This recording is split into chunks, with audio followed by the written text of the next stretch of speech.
Bonjour à tous et bienvenue dans ce nouvel épisode de Vivez la Vendée. Aujourd'hui, on se trouve à Froidfond, dans un élevage d'escargots, pour continuer dans cette belle lancée de sujets insolites. Donc là, on a 400 mètres carrés de serre qui abritent nos petits escargots.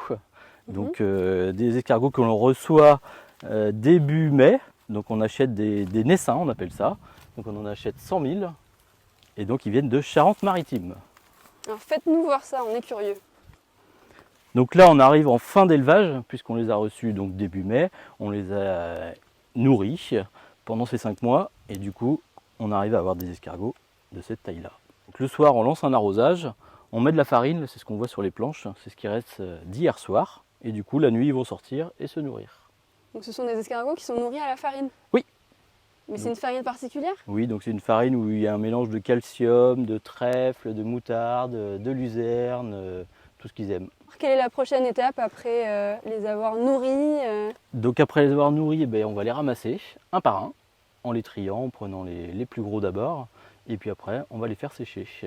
Les faire sécher, c'est-à-dire? Donc on va les mettre dans des filets et ils vont rester à sécher dans le noir pendant une semaine. Ils se cachent, surtout aujourd'hui où il fait plutôt chaud, ils se cachent sous les palettes. Hop là, là-dessous, il y en a quelques-uns. Ah oui. Là, il y en a. Il y en a beaucoup qui sont arrivés à maturité, donc là, il y a beaucoup de reproduction. Hier, au ramassage, on en a mis plein de côté parce qu'ils étaient en train de se reproduire. Et vous avez la proportion, dans le sens où vous en achetez 100 000 à la base, avec l'effet de reproduction entre eux, combien vous pouvez en avoir en plus? Ceux qu'on va avoir en plus, ce sera surtout pour l'année prochaine, puisque là, ils sont trop petits pour être ramassés. Donc au pire, ils vont rester dans les parcs cet hiver, s'ils arrivent à passer l'hiver, et puis du coup, on les récupérera l'année prochaine. Donc je ne sais pas combien il y en a en plus. Ouais, vous vous amusez pas à les compter? Non. Depuis 3 ans, j'ai travaillé pendant 15 ans dans la logistique. Et puis j'en avais un peu marre d'être enfermé dans un bureau. Donc je me suis dit, allez, il faut trouver une activité complémentaire à nos gîtes. Et l'élevage d'escargots s'y prêtait bien. Alors Emmanuel, d'où ça vous vient cette passion pour les escargots? Depuis tout petit, en fait, on en a toujours mangé chez ma grand-mère. Et puis j'aimais ça. Et puis quand j'ai voulu quitter mon emploi dans la logistique, je me suis dit que je pouvais me lancer dans cet élevage puisque j'avais la place de le faire ici. Ça ne demandait pas un investissement très important. Et puis j'ai eu la chance de rencontrer une hélicicultrice qui partait à la retraite et qui a bien voulu me former avant son départ. Donc tout s'est bien mis en place et puis voilà, l'aventure s'est lancée il y a 3 ans. Et donc ça coûte pas cher de se lancer dans l'héliciculture? Nous, on avait le terrain, on a fait les installations nous-mêmes, donc non, ça n'a pas été un gros investissement.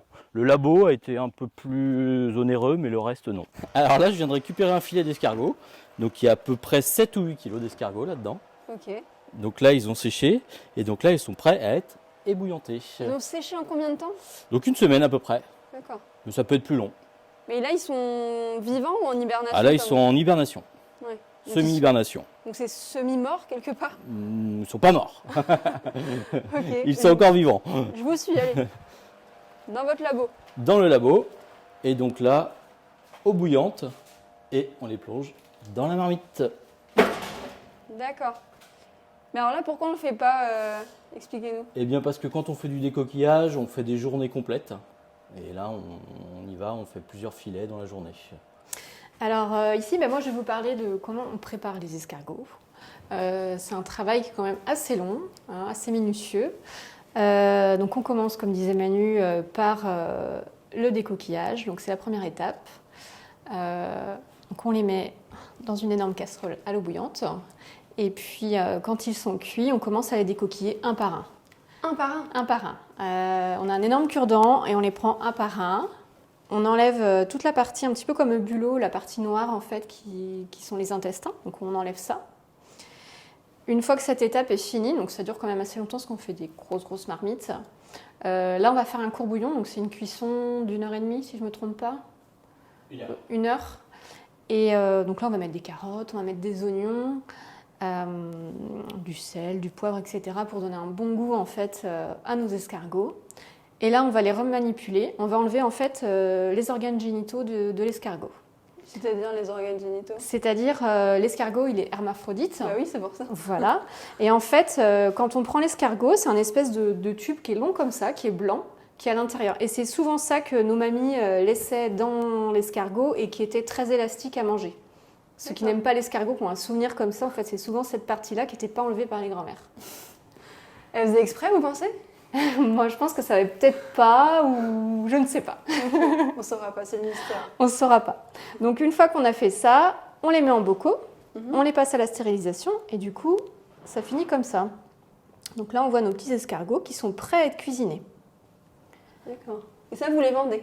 Ça, on les vend. On vend les bocaux voilà, par différentes quantités et différentes grosseurs. Parce que nous, après, Manu s'occupe de les trier par grosseur. Et une fois qu'ils sont comme ça, donc soit on les vend en bocaux, soit nous on fait nos préparations pour tout ce qui va être les assiettes, soit en coquille, soit en croquille. Alors maintenant que l'étape du laboratoire est terminée, vous pouvez m'expliquer comment vous arrivez à gérer les deux, c'est-à-dire votre activité à 50% l'héliciculture et l'autre partie, 50%, ce sont les gîtes. Exactement. En fait, on arrive à bien gérer déjà parce que c'est pas forcément sur le même temps. Et surtout, on propose pour ceux qui sont intéressés de venir visiter les parcs, venir déguster s'ils ont envie et pourquoi pas d'être hébergés en même temps pour faire un vrai séjour à 100% escargot. Et en plus, vous êtes graphiste. Oui. C'est pas mal d'activités. C'est pas trop compliqué à gérer au quotidien? Non, l'avantage d'être à son compte, c'est qu'on gère quand même notre temps. On travaille beaucoup, forcément, mais c'est un plaisir aussi d'avoir différentes activités. On n'a pas forcément envie d'agrandir la serre. Notre but à nous, c'est vraiment d'en vivre. C'est pas d'en faire une exploitation énorme. C'est que tout se complète bien et puis qu'on soit heureux sur à côté. Et moi, à côté de ça, je vais normalement bientôt développer aussi, puisque vu qu'on a un super labo, je vais faire des ateliers de cosmétiques maison. Donc ça va se coupler avec tout ça. Et justement, les escargots, maintenant, on utilise leur bave pour faire des cosmétiques. Vous, c'est quelque chose qui pourrait vous intéresser? Non, c'est assez compliqué de récolter la bave d'escargot. Enfin, très long surtout, très fastidieux. Il faut les prendre un par un, les gratter, récolter la bave. Donc c'est pas du tout quelque chose que j'envisage. Et puis moi, c'est vraiment plus le côté plantes sauvages. On va aller se promener dans les champs à côté, puis on va aller trouver les plantes qui vont nous servir à nous faire une bonne crème ou un bon savon. C'est la fin de cet épisode de Vivez la Vendée. Si vous souhaitez déguster les escargots d'Ophélie et d'Emmanuel, c'est un peu bizarre dit comme ça, mais ils sont disponibles chez eux. Ça s'appelle Vendée Escargot. Et puis ils font aussi les marchés de Noël dans les villes alentours. Donc n'hésitez pas à aller les voir pour échanger avec eux. À demain!